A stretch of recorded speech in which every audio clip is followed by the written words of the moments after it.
भगवान की माया से हम फंस गए। हमारा जो स्वरूप है वो अविनाशी है, सुखमय है, आनंदमय है, नित्य है, एक है। अब हम अनेकता में, अनित्यता में, नाशवान शरीर में फंस गए। इसी से मुक्त होने के लिए हमको मनुष्य शरीर मिला है। जो हमारा स्वरूप है वो नैनम छिन्दन्ति सहस्राणि नैनम दहति पावकः न चैनम क्लेदयन्त्यापो न शोषयति मारुतः। अग्नेयास्त्र की भी सामर्थ्य नहीं कि मुझे जला सके, वायुआस्त्र, वरुणास्त्र, इनकी ताकत नहीं कि वो हमें छू सके। नैनम छिन्दन्ति सहस्राणि और नैनम दहति पावकः, आग की भी ताकत नहीं कि मुझे जला सके, पानी की ताकत नहीं कि मुझे डुबो सके, वायु की ताकत नहीं कि मुझे सुखा सके। ऐसा तो मेरा स्वरूप है। और ऐसे स्वरूप वाले मैं इस शरीर में फंसकर इस दुर्दशा में फंस गए कि छोटी छोटी बातों में भय, चिंता, शोक, मृत्यु, नाना प्रकार से। सत्संग इसी से आपको ऊपर उठाता है। सत आत्मा, असत सब कुछ, टोटल। उमा कहूं मैं अनुभव अपना, सत हरि भजन और जगत सब सपना, टोटल। हम सपने में जी रहे हैं। जब अंतिम समय आएगा तब पता चलेगा कि सपना था कि सही था। जैसे सपने में महल बनाया, ब्याह किया, लड़का बच्चा परिवार सब व्यवस्था, और जब सपन टूटा तो अपने अकेले ना। तो ऐसे दुनिया में लाखों का मेला जुड़ा, हंसा जब जब उड़ा तो अकेला। तब वो समझ में आएगा कि आप स्वप्न देख रहे थे। वास्तविक मोह निद्रा का नाश ना होने के कारण हम भगवान का भजन नहीं कर पाए। देह का नाश अवश्य होगा। जिसे तुम बहुत दुलार करते हो, माल खूब साबुन तेल लगा के स्वच्छ करते हो, सुगंधित द्रव्य लगाते हो, शीशा में देख के गर्व करते हो, ये तुम नहीं हो, ये तुम्हारी पोशाक है। ये तुम्हारी पोशाक है, तुम नहीं हो। और इसका नाश होगा। पोशाक फटेगी, पहनने वाला नहीं फटेगा। बम की ताकत नहीं कि उसे फाड़ सके, वो अविनाशी है। इसी नाशवान का नाश होगा। जब शरीर का नाश ही होना है तो ऐसी कमाई कर लो जो अविनाशी है। तुम्हारे पास अविनाशी कमाई क्या है? आप विचार करके देखो। आप कहोगे इतने बीघा जमीन, इतना बैंक बैलेंस, इतने बड़े पद में, इतनी, ये सब हमने मेहनत करके प्राप्त किया। स्वप्न में जब आखिरी समय होगा, जगोगे तो न पद जाएगा, न बैंक बैलेंस जाएगा, न जमीन जाएगी, न परिवार जाएगा। जाएगा नाम, भगवान का नाम। इसीलिए कबीरा सब जग निर्धना, सब जग निर्धना, धनवंता नहीं कोई। धनवंता सोई जानिए, जाके राम नाम धनो। आप सबसे प्रार्थना है, नाम जप कीजिए। जितना नाम जप करोगे उतना ही आपके पापों का नाश होगा। पापों का नाश होने से दुख का नाश होता है, चिंता का नाश होता है, शोक का नाश होता है, और भगवान प्रिय लगने लगते हैं। सबसे बड़ी बात होती है भगवान प्रिय लगने। जिसे भगवान प्रिय लगने लगे, बस यहीं से जीवन का वो सुख प्राप्त होगा जो हम जन्म जन्म से भटकते हुए अभी तक नहीं प्राप्त कर पाए। अति आनंद, महामोद, महाप्रेम, ये भगवान से प्राप्त होता है। हम लोग हर समय चिंतन करते हैं बस उसे संभालना है। चिंतन संसार, शरीर, भोगों का, रुपया पैसे का, शत्रु का, मित्र का, पत्नी पुत्र परिवार का, ये सब होता है। इसी को ठीक करना है और कुछ ठीक नहीं करना। जैसे का तैसा ही रहना है। जब भगवान अवतार लिए थे तब भी संसार ऐसा ही था, आज भी ऐसा है, आगे भी ऐसा ही रहेगा। हम अपना चिंतन सुधार करके काम बना सकते हैं। अनन्यस चिंतयन्तो माम। चिंतन तो सबका हो रहा है, बिना चिंतन के कोई एक मिनट भी नहीं रह सकता। पर पुत्र का, पत्नी का, धन का, माया का, राग का, द्वेष का, लड़ाई झगड़ा, मित्रता शत्रुता, ये माया का जो शत्रु मित्र, राग द्वेष, विनाश, जन्म, अच्छा बुरा, ये पहले भी बना था, अब भी बना है, आगे भी बना रहेगा। आप अपना मिटा सकते हो, आप अपना कल्याण कर सकते हो। तो आप संसार की चिंता न करके श्री जी की चिंता करें, श्री जी का चिंतन करें। राधा राधा सब काम करते जाएं। किसी भी कार्य के लिए ये नहीं कि ये छोड़ो तब भजन करो, भजन करते हुए कार्य करो। सच्चा जो कार्य है वो भजन करते हुए। भजन में बड़ी सामर्थ्य है। भक्तमाल जी में एक चरित्र आता है कुबा जी का। इनकी संतों पे बड़ी श्रद्धा थी। जो भगवान से प्रेम करना चाहते हैं उनको संत बहुत प्यारे लगते हैं, और जिन्हें संत प्यारे लगते हैं उन्हें भगवान बहुत प्यारे लगने लगते हैं। भगवान की बड़ी कृपा होती है। अब वो गरीब थे पर संत सेवी थे। जहां संत को देखते साष्टांग दंडवत करते, घर लाते, चरणामृत उतारते, चरणामृत उतार के उनकी आरती करते, साष्टांग दंडवत, फिर प्रसाद पवाते और फिर प्रार्थना करते कि आप रुके रहिए। अगर वो रुकते तो रुकते, नहीं तो चले जाते। ऐसा अब कहां हो रहा है? देखो ना कलयुग का प्रभाव कैसा हो रहा है। हम लोग जब बच्चे थे, जब संत महात्मा गांव की तरफ आते दिखाई देते तो पिताजी कहते दौड़ो, और सब 500 मीटर दूर दौड़ करके जाके सब साष्टांग दंडवत, और उनको घर लिवा के लाते, उनके चरण धोते। उन्हीं का प्रताप, चरणामृत का प्रताप संतों की। एक दिन 50 संतों की मंडली आ गई कुबा जी के यहां, और जिसे आज की भाषा में मजदूरी कहते हैं, वो मजदूरी करके अपने परिवार का पोषण करते थे। तो एक दो संत को पवाने की तो सुविधा हो सकती है, लेकिन 50 संत, और गरीब को कोई उधार भी नहीं देता। पड़ोसी से भी मांगो तो दरवाजा बंद ही कर लेगा। देखो ना, सुदामा जी को चावल भी नहीं दिए थे, टूटे हुए चावल के कण दिए थे।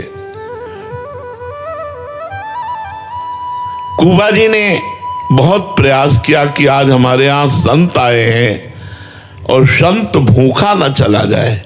ये बड़ी मर्यादा है गृहस्थ की कि कोई दरवाजे से भूखा न जाए। जैसे आपके दरवाजे कोई आया है, राधे श्याम आवाज दे रहा है, आप निकलिए। 3 बातें तो आप सबको दीजिए।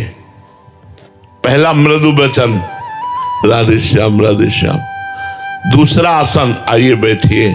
तीसरा पानी, जल पिएंगे आप? अब वो कह रहा मुझे 5000 रुपया चाहिए। अब इस पर आपकी छूट है, आपका विवेक काम करे। आपके पास है तो दे दीजिए, नहीं तो नहीं दीजिए। फिर आपको कोई अपराध नहीं लगेगा। नहीं, अतिथि अपमान का अपराध लगता है। जैसे आपके दरवाजे कोई आया और बोला राधे श्याम, हमने कहा भाग जाओ, वो तो भाग जाएगा, लेकिन तुम्हारे पुण्य भी भाग जाएंगे, तुम्हारे पुण्य भी नष्ट हो जाएंगे। और कहीं संत, तो देखो हम इसीलिए छूट दे के बात कर रहे हैं कि 3 बातें आप सबका सम्मान कर सकते हैं। तो आपको अपराध नहीं लगेगा। मृदु वचन, आसन और जल, ये किसी को भी दे सकते हैं। जरूरी नहीं गेट के अंदर लाना है, बाहर ही दे सकते हैं। कुर्सी डाल दी, ऐसे आसन डाल दिया, आप बैठिए। अब भोजन पाएंगे आप? नहीं, हमें रुपया चाहिए। किस लिए? प्रश्न बनता है, किस लिए? बोले हमको अमुक कार्य कराना है, हमारी सामर्थ्य नहीं है या हमारी श्रद्धा नहीं है। दोनों बातें आप कह सकते हो, कोई अपराध नहीं लगेगा, लेकिन अनादर नहीं। वो तो भाग जाएगा, लेकिन तुम्हारे पुण्य भी नष्ट हो जाएंगे। और कुबा जी के यहां तो संत आए थे, और कुबा जी स्वयं में महान संत थे। अब संत की महिमा को जानता है, अब संत भूखे चले जाएं, ये बड़ी समस्या। तो एक सेठ जी राजी हुए कि हम तुम्हारे संतों को भोजन करा देंगे, तुम हमारा कुआं खोद देना। 50-60 हाथ नीचे जल निकलता।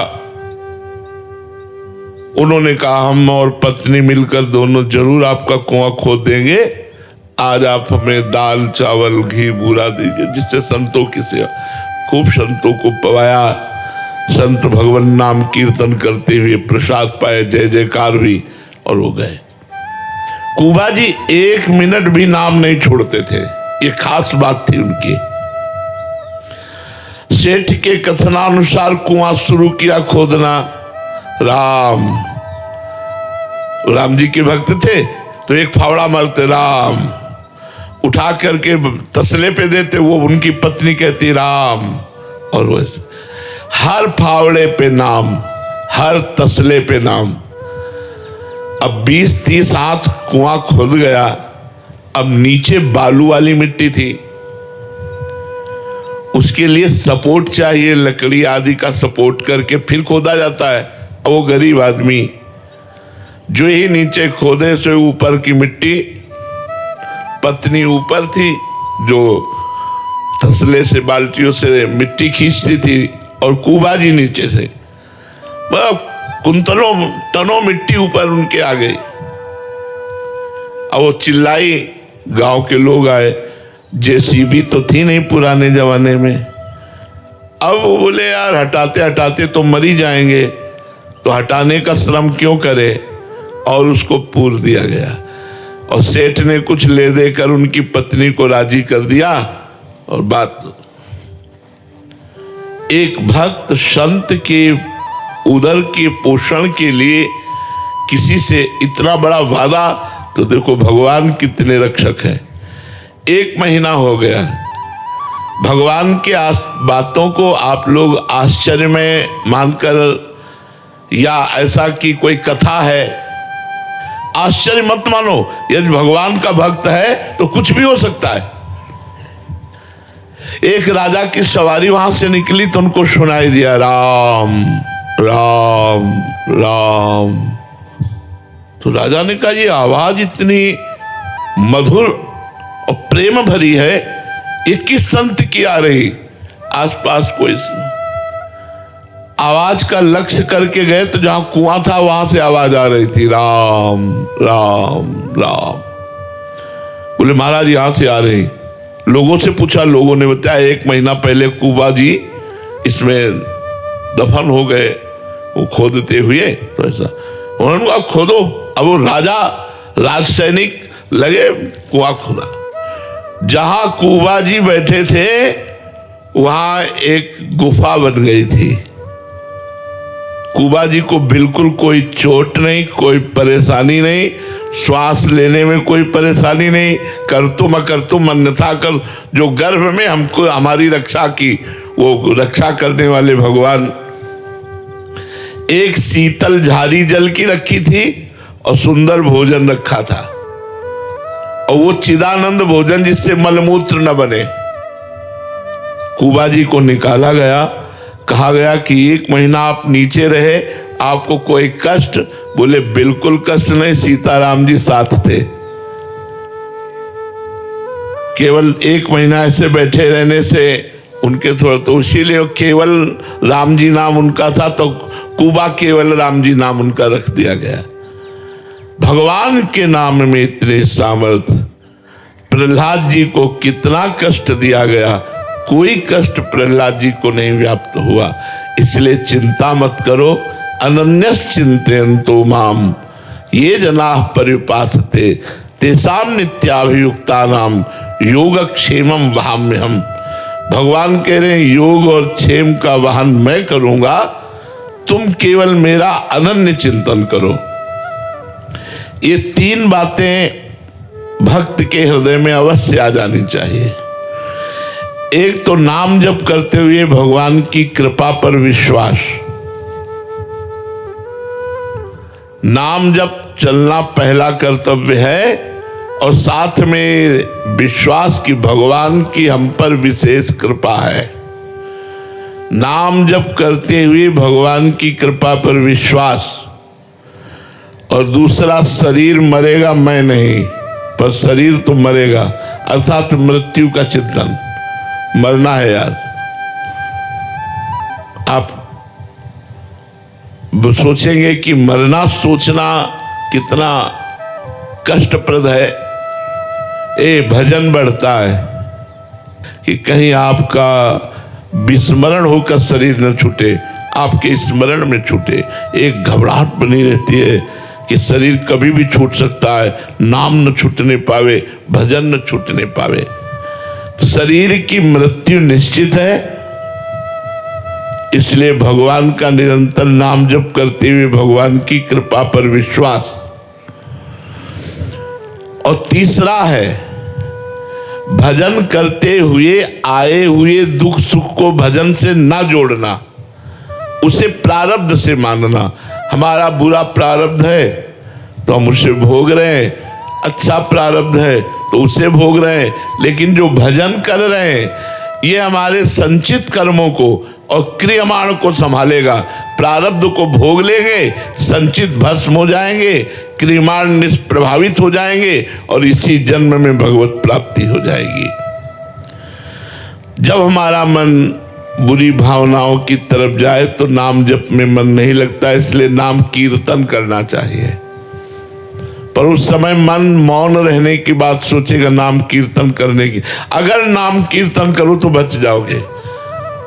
अगर बुरी भावना आ रही, आप राधा राधा राधा राधा राधा चिल्लाने लगे तो देख लेना बुरी भावना आप पर शासन नहीं कर पाएगी। पर जब बुरी भावना आती है तो नाम छूट जाता है, भगवान का विस्मरण हो जाता है और उसी के चिंतन में ध्यायतो विषयांत पुंसात् संगास्ते सुपजायते, उसका चिंतन करना, उसको भोगने की चेष्टा करना, ये दो बातें रह जाती हैं। अगर हम नाम कीर्तन करें तो दोनों बातें शांत हो जाएंगी और भगवान की तरफ हमारा मन लग जाएगा। संसार में जितनी घटनाएं घटती हैं वो पहले से निश्चित है, कोई नई नहीं। इसलिए डरो मत। जो होना है वो होगा, जो नहीं होना वो हो ही नहीं सकता, हो ही नहीं सकता। जो होना है उसे कोई रोक नहीं सकता। एक ज्योतिषाचार्य थे तो बहुत ज्योतिष का पक्का ज्ञान था, तो सबकी कुंडली बनाते थे। तो एक दिन उन्होंने सोचा अपनी कुंडली भी तो देख लें। तो उन्होंने अपनी कुंडली में देखा कि मगरमच्छ से मृत्यु है। यह निश्चित है। जैसे राजा परीक्षित का जन्म हुआ तो जन्म होते ही ब्रह्म ऋषियों ने बता दिया था कि इनकी तक्षक सर्प के काटने से मृत्यु होगी, भागवत में लिखा हुआ है। उन्होंने ज्योतिष के द्वारा देखा कि उनकी मगरमच्छ से मृत्यु होगी। उन्होंने अपना घर द्वार बेच दिया और रेगिस्तान में जाकर के वहां रहे कि जहां पानी नहीं तो मगरमच्छ कहां। जहां पानी की समस्या है वहां मगरमच्छ कहां। अब ज्योतिषाचार्य थे, उनका बड़ा यश बढ़ा। लोग धीरे धीरे वो यश राजा के काज में पहुंचा। उस समय राजा लोगों का शासन था। राजा ने उनको अपना राज पुरोहित बना लिया। बड़े मजे, राज पुरोहित बन गए। जिस वर्ष राज पुरोहित बने उसी वर्ष लड़का हुआ। अब तो राज पुरोहित का और सम्मान, कि पंडित जी के आगमन से ही शुभ काम, सबसे बढ़िया काम, पुत्र हुआ, राजकुमार हुआ। कई वर्षों बाद कुंभ पड़ता है। अब जब प्रयागराज का कुंभ आया तो राजा ने तैयारी की और छोटे राजकुमार को भी साथ। पंडित जी से कहा, आप कुल पुरोहित हो, मंत्र उच्चारण तो आप ही करोगे। उनका महाराज प्रयागराज नहीं जा सकते हम तीर्थ। बोले क्यों? बोले मगरमच्छ से हमारी मृत्यु है, हम जल के समीप नहीं जा सकते। तो उनका तुम चिंता मत करो, गंगा में इधर जाल, यमुना में जाल, बीच का जल छनवा देंगे, नौका से सैनिक रहेंगे, बिल्कुल भय करने की जरूरत। उनका नहीं, अब राज आज्ञा जबरदस्ती उनको जाना पड़ा। जब गए तो लड़का भी जल में, राजा भी जल में। पंडित जी बोले हम बाहर से गड़ा नाम तो गणपति गंगा, बोलना यहां तक आओ। जैसी हो भवतव्यता तैसी बने सहाय, आप ना आवे ताई पे ताई। मगरमच्छ आया और पंडित जी को लील के चला गया, न सैनिक न जाल न कुछ, कोई रोक नहीं पाया। जो होना है हो के रहेगा, जो नहीं होना वो हो नहीं सकता। इसलिए बेफिक्र होकर के राधा राधा नाम जप करो। भगवान नाम जप से समस्त समस्याओं का समाधान, समस्त कामनाओं की पूर्ति और भगवत प्राप्ति भी हो जाती है।